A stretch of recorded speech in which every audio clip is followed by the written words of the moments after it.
Morning बच्चों। हमने आपको अभी तक मंजरी के 5 चैप्टर्स, महान व्यक्तित्व के 3 चैप्टर और ग्रामर के 3 चैप्टर कंप्लीट करा दिए हैं। कंप्लीट हो गया बेटा आपकी कॉपी में। आज हम आपको पढ़ाने जा रहे हैं ग्रामर, व्याकरण। व्याकरण में अगला चैप्टर है संज्ञा, नाउन। संज्ञा पढ़ाने से पहले हम आपको पहले बता देते हैं शब्द विचार के बारे में। आपके व्याकरण का पहला चैप्टर था भाषा और व्याकरण, दूसरा चैप्टर था वर्ण विचार और तीसरा चैप्टर था शब्द विचार। शब्द विचार, आप सब में से कुछ बच्चों को पीडीएफ और वीडियो भेजने के बाद भी बच्चों को समझ में नहीं आ रहा था क्वेश्चन आंसर।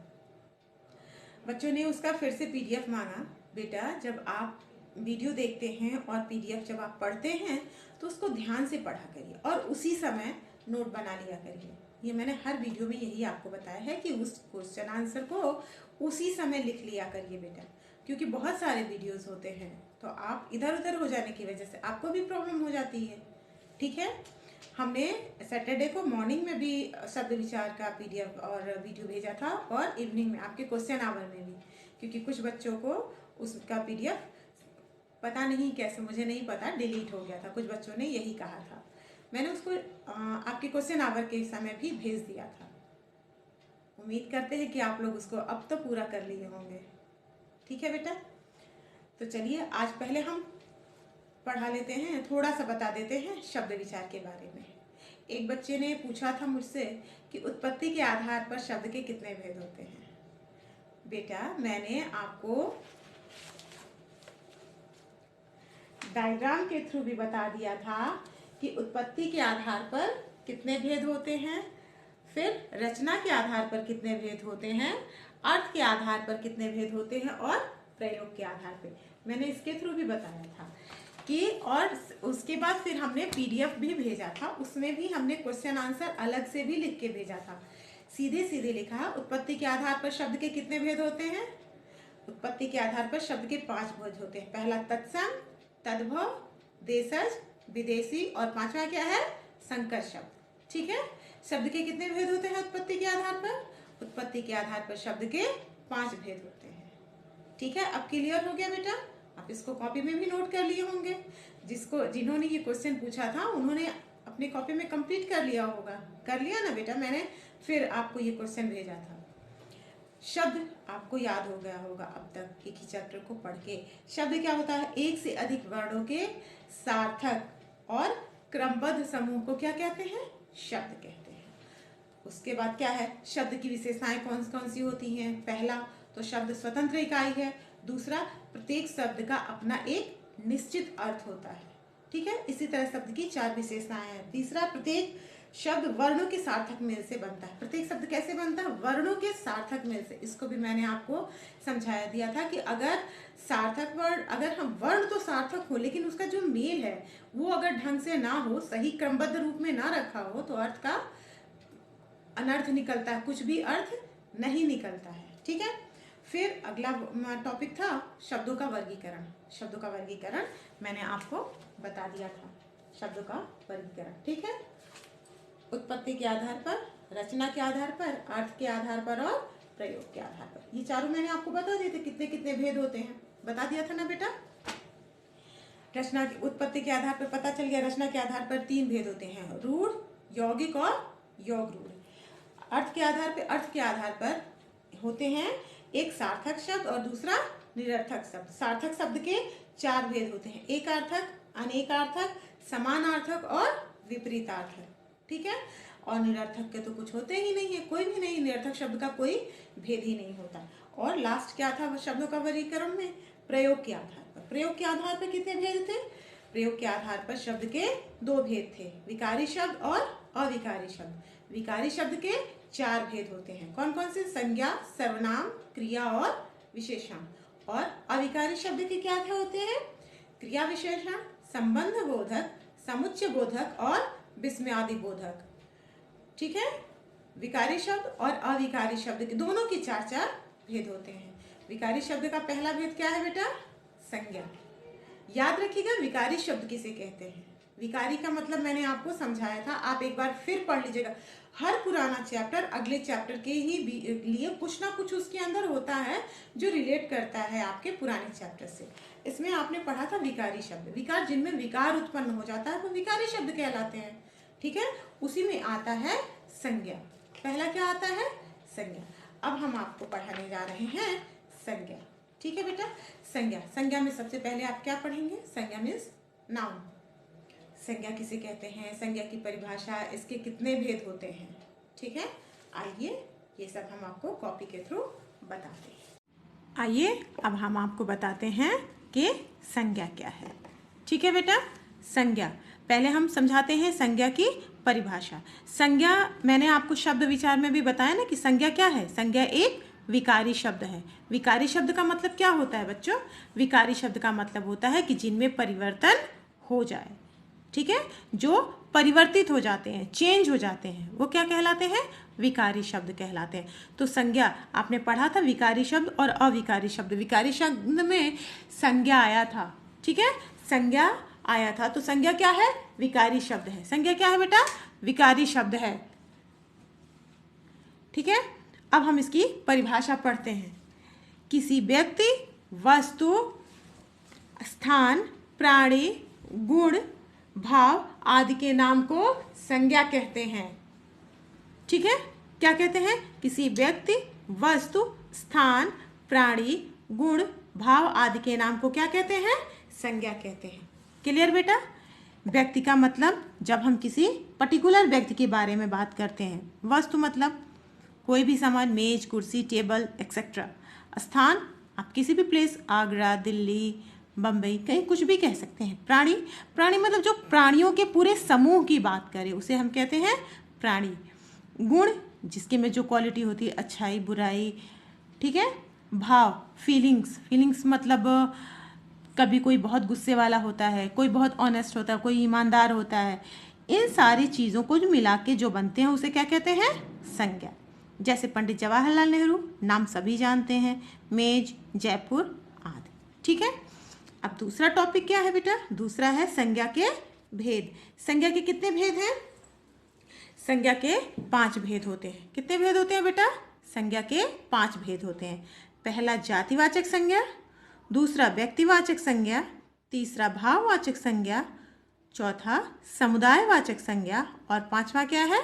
द्रव्यवाचक संज्ञा।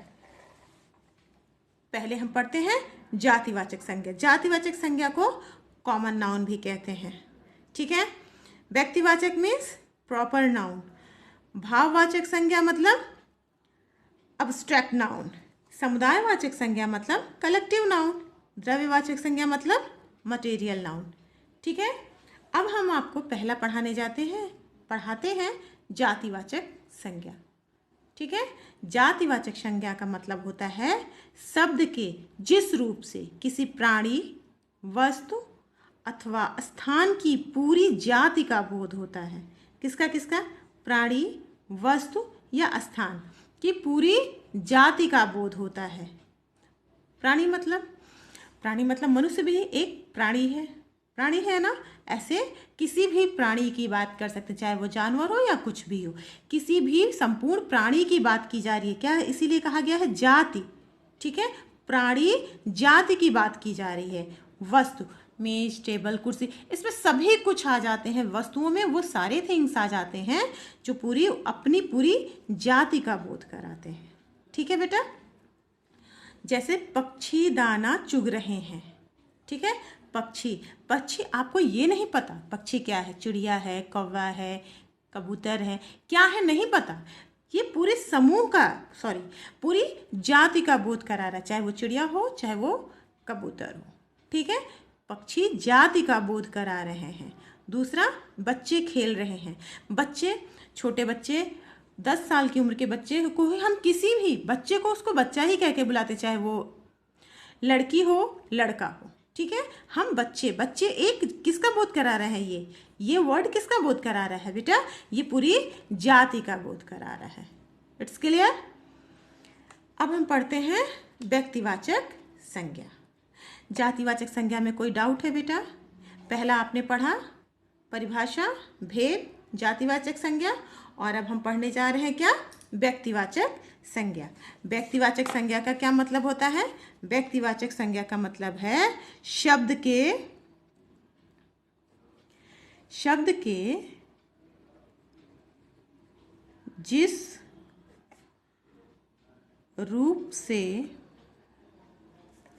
जिस रूप से किसी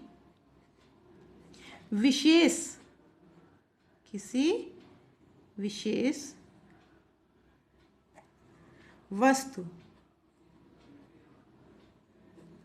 व्यक्ति, किसी विशेष व्यक्ति, वस्तु या स्थान का, व्यक्ति, वस्तु या स्थान का क्या हो, बोध होता है। क्या होता है बेटा? बोध होता है। का बोध होता है, उसे क्या कहते हैं? उसे हम कहते हैं व्यक्तिवाचक संज्ञा। व्यक्तिवाचक संज्ञा, उसे व्यक्तिवाचक संज्ञा कहते हैं। ठीक है, क्लियर बेटा? कह रहा है शब्द के जिस रूप से किसी विशेष वस्तु, व्यक्ति या स्थान का बोध होता है, उसे क्या कहते हैं? उसे हम कहते हैं व्यक्तिवाचक संज्ञा। जैसे हम एग्जाम्पल के थ्रू कैसे पढ़ सकते हैं?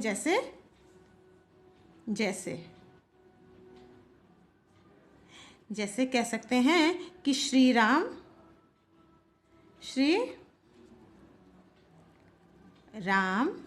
जी अयोध्या के राजा थे। अयोध्या के राजा थे। ठीक है, क्या कहा? और दूसरा, पहला ये हो गया। दूसरा आप समझ सकते हैं कि सचिन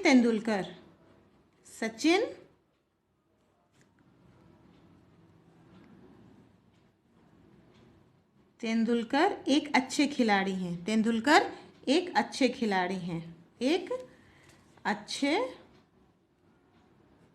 खिलाड़ी हैं।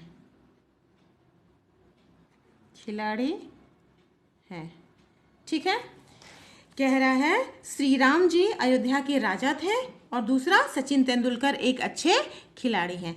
इसमें श्री राम और सचिन ये क्या है? ये व्यक्ति विशेष हैं। क्या है? व्यक्ति विशेष, जिनका नाम सदियों से लोगों को पता है। सचिन तेंदुलकर, जिसको भारत में ही नहीं विदेशों में भी लोग इनको जानते हैं, ये व्यक्ति विशेष हैं। क्या है बेटा? ये क्या है? ये व्यक्ति विशेष हैं। ठीक है, और दूसरा अयोध्या क्या है? स्थान का नाम है। ठीक है, अयोध्या क्या है? स्थान का नाम है। और अयोध्या स्थान का नाम हो गया और ये व्यक्ति विशेष का नाम हो गया। ठीक है, क्या है इसमें? क्या कह रहा है? शब्द के जिस रूप से किसी विशेष वस्तु, व्यक्ति या स्थान का बोध होता है, उसे व्यक्तिवाचक संज्ञा कहते हैं। यहाँ पर व्यक्ति विशेष कौन कौन है? श्री राम जी और सचिन तेंदुलकर। इसमें और अयोध्या क्या है? स्थान का नाम है। क्लियर बेटा? अब आपके बचे हैं दो और। दो का मतलब थर्ड क्या है? थर्ड है आपका भाववाचक संज्ञा, अब्स्ट्रैक्ट नाउन, भाववाचक संज्ञा।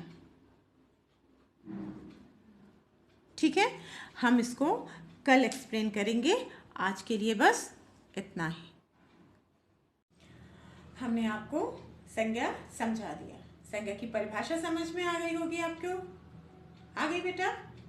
और इसके कितने भेद होते हैं ये क्लियर हो गया।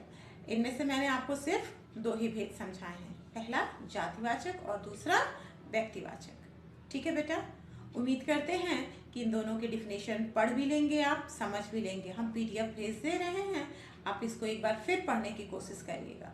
ठीक है बेटा, उसके बाद भी अगर कहीं कोई डाउट रह जाता है तो आप हमसे पूछ लीजिएगा।